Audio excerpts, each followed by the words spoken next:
In today's video, we are going to see how to grow and care for the watermelon peperomia right way. Like as usual, I would also provide you the update. This is just after buying the plant from nursery.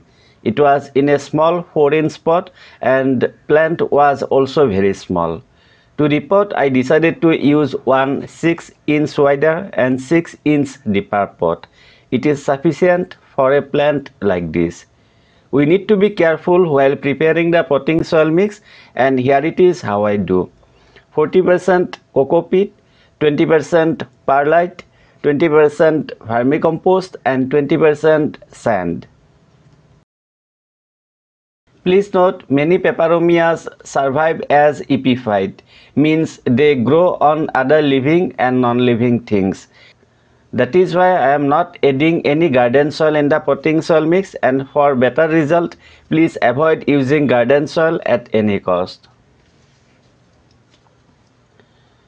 Let's repot the plant quickly.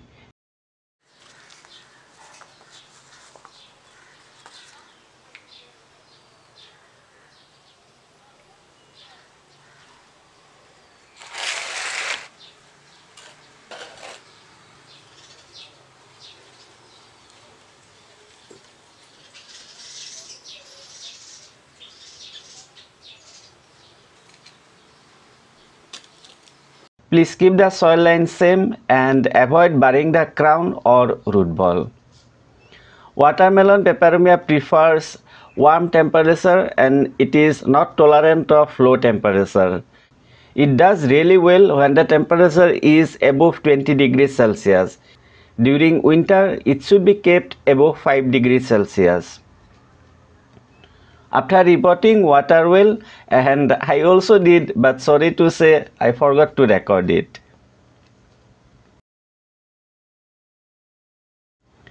This is an update after 6 months. Usually I provide more updates. Really sorry once again. Just recently I lost one of my hard drive, and at the same time I also lost lots of important recordings. Anyway, my plant is looking much better than before and it is also growing well. Can see lots of new growths. Let's talk about how to care for watermelon peperomia the right way. First one is light requirements. Peperomia needs only bright but indirect sunlight. However, in winter, even it gets half an hour to 1 hour of direct sunlight, it is not going to create lots of issues. When it gets too much direct sunlight, leaves would get curled inward like this, and leaves may lighten in color. They cannot tolerate freezing temperature, and you would like to move your plants indoor before nighttime temperature drop to 10 degrees Celsius. For water, I usually allow the potting soil to dry out before watering.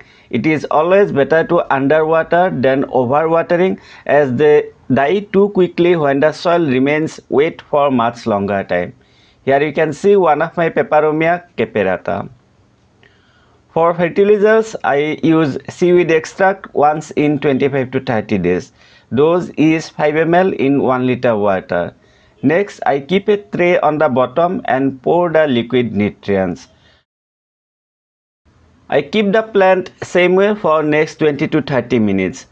I do this so that it can absorb enough nutrients, or else liquid nutrients drain out very fast. Instead of this, we can also use NPK 19-19-19 and dose is half teaspoon in 1 liter water. In case you want to grow extremely hardy peperomia, then you can consider growing green peperomia. Very easy to grow and care for, and they also grow fast. You can check out my next video and see how to make it fuller quickly. Hope you found this video useful, and if you did, I would truly appreciate if you give it a like, share to your friends and subscribe to my channel if you are new to Gardening Upbeat. Thank you so much for watching. Take care and enjoy.